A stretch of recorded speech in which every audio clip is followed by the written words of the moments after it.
하나님의 말씀을 받는 시간입니다. 하나님께서 오늘 우리에게 주신 말씀은 주보와는 조금 다릅니다. 좀 양해해 주시기 바라고요. 요한 1서 4장 13절 말씀입니다. 신약성경 392면에 있는 요한 1서 4장 13절 한 절의 말씀을 저와 여러분이 합독하여 보도록 하겠습니다.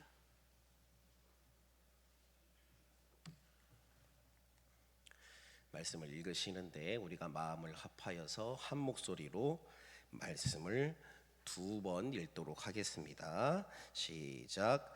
그의 성령을 우리에게 주심으로 우리가 그 안에 거하고 그가 우리 안에 거하시는 줄을 아느니라. 그의 성령을 우리에게 주심으로 우리가 그 안에 거하고 그가 우리 안에 거하시는 줄 아느니라. 아멘. 할렐루야. 이 시간에도 나에게 들려진 하나님의 말씀이 나의 삶의 거룩한 결단으로 이어지게 되는 귀한 시간이 되기를 예수 그리스도의 이름으로 축복합니다. 여러분, 우리는 잘 알고 있습니다. 무엇을 잘 알고 있냐면 하나님의 속성 중에 삼위일체가 있다라는 것을 우리는 알고 있지요. 그리고 그것이 성부 하나님, 또 성자 예수님, 그리고 나아가 나머지 한 분을 두고 우리는 거룩한 영 성령이라 칭한다라는 사실 또한 알고 있습니다. 성령은 영어로 홀리 스피릿입니다. 말 그대로 거룩한 영이다라는 뜻이지요. 우리 그리스도인에게 있어서 성령은 아주 중요한 내용입니다. 결코 빼놓을 수가 없어요. 우리는 성령님과 동행해야만 살아갈 수 있는 존재임을 부인할 수가 없습니다. 이 땅에서 우리가 발 딛고 살아가고 있지만 성령 없이는 인간의 노력만으로는 결코 바른 그리스도인으로서 살아가기가 어렵습니다. 제가 지금 여러분에게 우리가 이 땅에 발을 딛고 살아간다라고 말씀을 드렸어요. 그런데 우리가 발을 딛고 있는 이 땅에는 성령님이 가득히 임재해 계실까요? 성령님이 계시는 곳이 이 지구촌 가운데에 과연 어느 정도 있을까요? 성령님의 충만한 임재가 있는 곳이 이 땅 가운데 있기는 할까요? 제가 왜 이런 말씀을 드리냐면 지금 현재 확신반 7기를 제가 이렇게 함께 강의를 하고 있는데 3강의 내용 중에서 우리의 신분이 과거에서 지금 현재로는 변화된 것이다라는 이 내용의 말씀의 부분이 있는데 우리가 죄인의 신분에서 하나님의 자녀로서 그 신분이 바뀌었다라는 그것을 말씀을 근거로 설명하는 부분이 있는데 우리의 신분이 하나님의 자녀가 되기 이전에 마귀의 자녀였다가 하나님의 자녀로 바뀌었다라고 말씀하는 부분이 있어요. 요한복음 8장 44절입니다. 함께 읽겠습니다. 너희는 너희 아비 마귀에게서 났으니 너희 아비의 욕심대로 너희도 행하고자 하느니라. 그는 처음부터 살인한 자요 진리가 그 속에 없으므로 진리에 서지 못하고 거짓을 말할 때마다 제 것으로 말하나니 이는 그가 거짓말쟁이요 거짓의 아비가 되었음이라. 인간이라는 존재 자체가 죄가 있는 존재지요. 그리고 그 죄는 하나님의 속성이 아닌 마귀의 속성입니다. 그래서 죄의 속성을 가지고 있는 우리 인간을 두고 너희가 바로 마귀의 자녀다, 너희 아비가 마귀다라고 조금 이렇게 강력하게 말씀하고 있어요.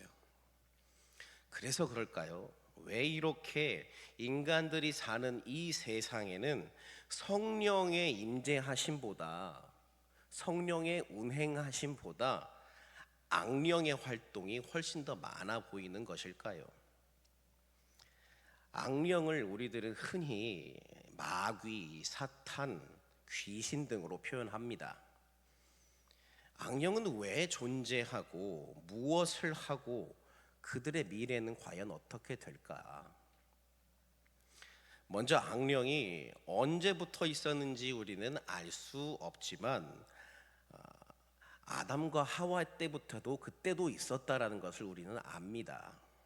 그래서 이 하와를 유혹해서 인간이 타락하도록 만들었지요. 이후에도 사람들을 계속해서 무너지도록 만들었고 지금도 그렇게 하고 있고 앞으로도 계속 그렇게 할 것입니다. 악령이 왜 존재하는지는 우리가 알 수가 없습니다. 제가 이 신대원 1학년 시절에 하나님이 왜 악을 허용하시는가라는 이 질문에 대해서 발제에 대한 준비를 해오라고 교수님께서 저에게 말씀을 하셔서 제가 관련 서적도 적지 않게 읽고 자료도 많이 찾아보았습니다마는 결론은 하나님만이 그 이유를 아신다라는 거예요. 인간은 알 수가 없다라는 것입니다. 언제부터 이 땅에 있었는지 알 수 없는 존재가 악령인데 한 가지 명확한 일은 그들이 하는 일입니다. 그들이 하는 일 명확하게 표현할 수 있는데 그것이 무엇이냐면 사람을 자신의 장난감처럼 가지고 논다라는 거예요. 아주 비정상적인 삶을 살게 하죠. 누가 보아도 이상한 행동, 이상한 목소리, 이상하리만치 센 괴력, 이상한 기운을 뿜어냅니다. 그리고 낮과 밤의 구분 없이 이리저리 다녀요. 그러다 결국엔 어떻게 됩니까? 버리죠. 물에 몸을 던지게 하든 스스로 목을 매든 약을 먹든 그렇게 스스로 목숨을 끊게 만듭니다. 자기 마음대로 가지고 나서 놀고 나서 나중에는 헌신짝처럼 버려버린단 말입니다. 그리고 더 악한 것은 그 사람을 그렇게 피폐하게 만들어 놓고선 그 사람의 삶을 엉망으로 망가뜨린 그 후에는 끝나는 것이 아니라 그의 자녀를 또 괴롭힙니다. 대를 이어서 괴롭히고 사람을 힘들게 하지요. 제가 지금 악령에 대해서 이렇게 이야기를 나누고 있는데 대부분의 사람들이 악령에 대해서 환호하지 않습니다. 환영하지 않습니다. 악령은 사람을 괴롭히고 그 사람을 힘들게 하고 영혼을 피폐하게 만들기 때문이지요. 그런데 유일하게 이 악령을 환영하는 존재가 있어요. 환영하다 못해 섬겨 사는 사람이 있습니다. 그들이 누구입니까? 무속인들이지요. 무속인들이 여러분 어떤 일을 합니까? 점을 치고 구슬하고 우리가 흔히 무당이라고 이렇게 표현을 하는데 이 무당이 점을 치는 것, 즉 자신에게 찾아온 생면부지의 사람에 대해서 그 사람의 과거와 또 현재와 또 미래를 꿰뚫어 보듯이 이야기하는 것, 누가 옆에서 마치 사전에 알려주었다고 이렇게 생각이 들 정도로 그 모든 것을 다 알고 이야기하는 것, 또한 구슬하는 것, 날이 선 작두를 맨발로 타고도 상처 하나 나지 않는 것, 어떤 힘에 의해서 그렇게 되는 것입니까? 악령의 힘, 귀신의 힘으로 그렇게 되는 것이죠. 그런데 사람들은 그런 무당의 겉모습을 보고도 환호해요. 왜 환호합니까? 당장 내가 듣고 싶은 것을 말해주기 때문이에요. 내가 알고 싶은 미래를 지금 당장 말해주기 때문입니다. 최근에 제가 조금 충격적인 사건을 하나 겪었습니다. 제가 아는 지인이 내림굿을 받았어요. 제가 그 친구가 내림굿을 하는 그 현장에 저도 있었기 때문에 그것을 아는 것이 아니라 이 친구가 SNS에 오랜만에 이렇게 글을 올렸더라고요. 그래서 아시는 분 아시겠지만 이 SNS 어플을 처음 누르면 이게 어플이 이렇게 올라오면 첫 화면에 이 게시물이 최신순으로 이렇게 뜨지 않습니까? 근데 오랜만에 이제 그 친구가 올린 사진이 이렇게 올라온 거예요. 근데 그 친구가 한복을 입는 것은 저에게는 전혀 이상하지 않았습니다. 왜냐하면 이 친구가 한국 무용을 했던 친구이기 때문에 무용 공연복을 입고 있었나 보다 그렇게 생각이 들었어요. 그래서 사진을 이렇게 넘기는데 갑자기 이 내림굿을 받고 있는 사진이 나와서 그 밑에 있는 설명을 제가 보기 시작했습니다. 2026년 몇 월 며칠 내림굿을 받았습니다. 점점점 이렇게 하고 그 밑에 긴 설명의 글을 써 놓았습니다. 제가 살면서 여러분 저 사진은 내림굿, 여러분 내림굿이 무엇인지 알고 계시지요? 저 사진은 그 이야기의 주인공과는 아무런 상관이 없는 그냥 참고용으로 제가 올려놓은 사진입니다. 예. 제가 살면서 무속인이라는 이 존재를 처음 접해본 것도 아니고 또 굿을 하는 것을 처음 본 사람도 아니고 제가 예전에 굿 음악을 했던 사람이거든요. 네, 그 음악의 그 세계를 잘 알고 있는 사람, 저를 이상하게 보지 마십시오. 네, 네, 그런 그 굿하는 것도 처음 보는 사람도 아닌데 친하게 지냈던 이 동생이 무속인이 되었다고 하니까 참 많이 속상했습니다. 아까도 말씀드렸다시피 한국 무용하는 친구였는데 참 착하고 저랑 같이 이렇게 오디션도 같이 보고 가깝게 지냈던 친구였는데 제가 전도사가 된 이후로 이 목회의 길로 접어선 이후로 만나지를 못했는데 이 친구가 최근에 그렇게 되었더라고요. 참으로 많이 안타까웠습니다. 아까 SNS에 자신의 사진과 함께 장문의 글을 올렸다라고 제가 말씀드렸지 않습니까? 그 내용을 쭉 살펴보니 여느 이 무속인들과 다르지 않게 자신은 절대 그 길을 가지 않겠다라고 이리저리 피하고 그럴수록 자신의 그 전공인 무용을 더 열심히 하고 살았대요. 그런데 몇 해 전에 어머니가 돌아가시기 전에 자신의 딸인 이 친구에게 이런 이야기를 했답니다. 얘야, 이제 나에게 왔던 것이 너에게 가겠구나 이렇게 말을 했대요. 알고 봤더니 그 어머니도 이 무속인이자 또 이런 활동을 하는 그런 분이었어요. 그래서 이 친구가 너무 많이 속상해서 많이 울고 계속해서 거부했지만 결국에는 받아들이기로 하고 무속인이 되었다라는 그런 내용이었습니다. 제가 너무 속상한 나머지 너 그거 아니다. 왜 귀신을 섬기고 산다고 이렇게 결정을 하느냐? 너는 하나님의 귀한 딸이다라고 너의 때에서 너의 가정에 있는 그 귀신의 역사를 끌어낼 수 있다고 말해주고 그 영혼을 주님께로 인도하고 싶었습니다. 근데 연락이 끊겨서 어디에 사는지를 알 수가 없어요.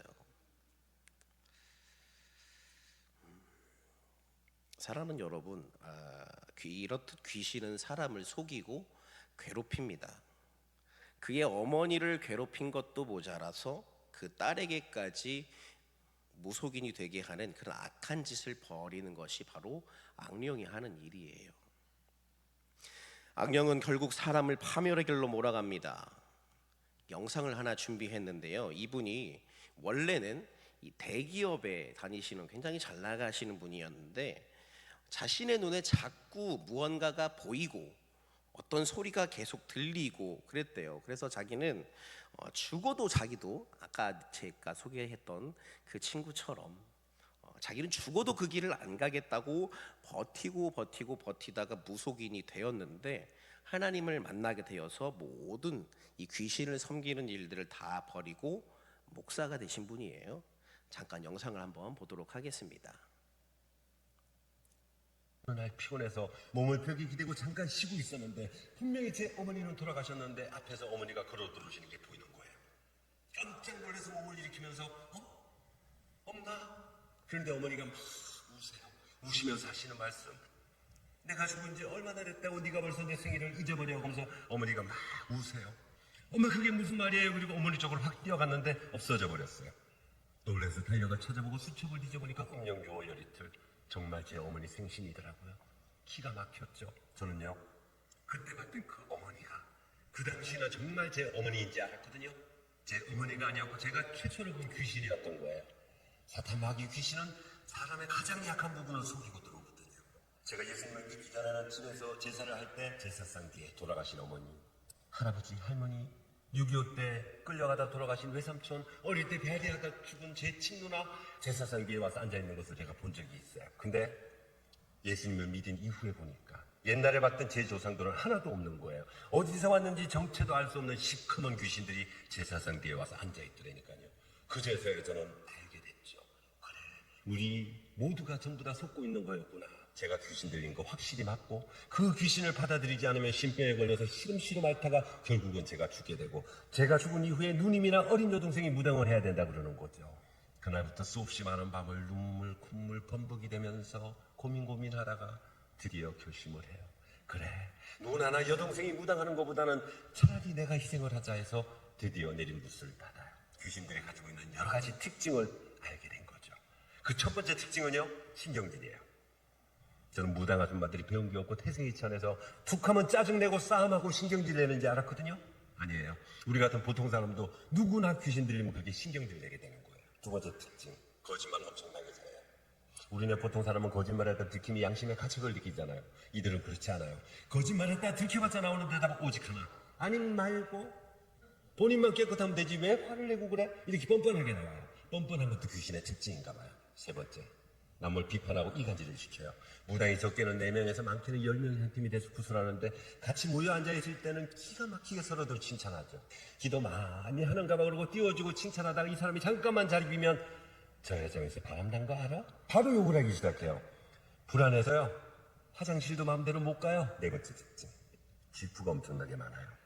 이렇게 귀신들의 나쁜 점을 알게 되면 될수록 저도 귀신 세계에서 벗어나고 싶었어요. 저도 제 몸에 있는 모든 귀신 다 떼어내고 보통 사람으로 평범하게 살고 싶었어요. 근데 혹시라도 귀신 떼어내다가 잘못돼서 내 아이 죽게 될까봐 그게 무서워서 귀신 세계를 벗어날 수가 없었죠.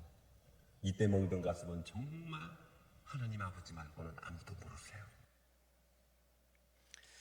네, 이분이 말씀하신 내용 중에 이제 조금 이제 소리가 울려서 정확하게 잘 안 들렸을 수도 있겠습니다만은 귀신 들린 사람의 특징이 있다라고 하죠. 신경질적이고 거짓말을 잘하고 이간질을 하고 질투가 심하고. 그러니까 우리가 살아가는 순간 가운데에서 문득문득 내가 아무것도 아닌 일에 돌이켜보면은 내가 그거 아무것도 아닌데 내가 왜 그렇게 신경질적으로 반응을 했을까라는 그런 순간, 또 내가 그거 거짓말 안 하고 그냥 솔직하게 말할 수 있었는데 내가 왜 거짓말을 했지? 그런 순간, 그리고 내가 왜 저 사람과 저 사람을 서로 싸우도록 만들었지? 그렇게 이간질한 그런 순간, 또 내가 저 사람을 보면서 하나님의 형상이 저 사람을 보면서 왜 저렇게 저 사람이 밉고 정말 막말로 꼴보기 싫고, 그런 순간이 내 마음 가운데 불을 이렇게 일어난다라는 것이 바로 이 더러운 귀신 내 마음 가운데 그렇게 하도록 충동질한다라는 것입니다. 자, 그럼 귀신 악령은 이러한 존재인데 귀신의 역사와 정반대로 사람을 살리는 영이 있습니다. 사람을 살리는 영, 마음의 평안을 주는 영, 사람을 겸손하게 하는 영, 사랑이 넘치는 사람이 되게 하는 영, 그것이 바로 거룩한 영, 성령인 줄 믿으시기 바랍니다. 악령이 내 마음에 들어오면 모든 것이 짜증나고 신경질적으로 반응하게 되고 마음이 늘 불안하고 초조하고 잠을 못 자고 하는 말마다 다 부정적이고 교만하고 사람과 사람 사이를 이간질하게 된다면, 거룩한 영이신 성령이 우리에게 임재하시면 이유 없이 기쁘고 행복하고 아멘 좀 하소, 웃음이 나고 마음이 평안하고 화를 내지 않게 되고 하는 말마다 사람을 세워주는 말을 하게 되고 긍정적이고 겸손하고 사람을 사랑하게 되는 줄 믿으시기 바랍니다. 왜냐하면 성령님이 우리 마음에 임재하시면 우리가 그분과 함께 거하고 그분이 우리와 함께 거하신다라고 말씀하고 있기 때문이에요. 오늘 본문 요한일서 4장 13절 말씀 다시 한번 더 읽어주세요. 시작. 우리가 그 안에 거하고 그가 우리 안에 거하시는 줄을 아느니라. 아멘. 우리는 내 안에 성령이 늘 가득히 임재해 계시기를 위해서 간구해야 합니다. 제가 어떻게 간구해야 된다고 말씀드렸습니까? 가득히. 이런 표현을 써서 죄송합니다마는 와닿으시라고 표현하겠습니다. 이빠이! 우리의 마음 가운데 성령이 정말로 더 이상 들어갈 수 없을 정도로 완전히 100% 꽉 차 있어야지 우리는 거룩한 사람으로 살아갈 수 있는 것입니다. 성령이 조금이라도 내 마음 가운데서 떠나가시면 그 가운데에 성령이 비워지고 나면 비워진 상태로 가만히 있는 것이 아니라 그곳에 바로 악한 영의 생각이 그 틈을 비집고 들어오기 때문이에요.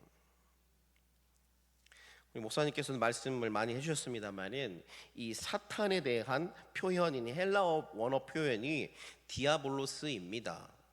그 뜻이 틈 사이로 들어온 자다라고 이렇게 말씀해 주셨죠. 틈 사이로 들어온 자. 우리 마음에 조그마한 틈이라도 있다면 악한 사탄은 그 틈을 비집고 들어와서 나의 심령과 나의 영혼을 피폐하게 만든다라는 거예요.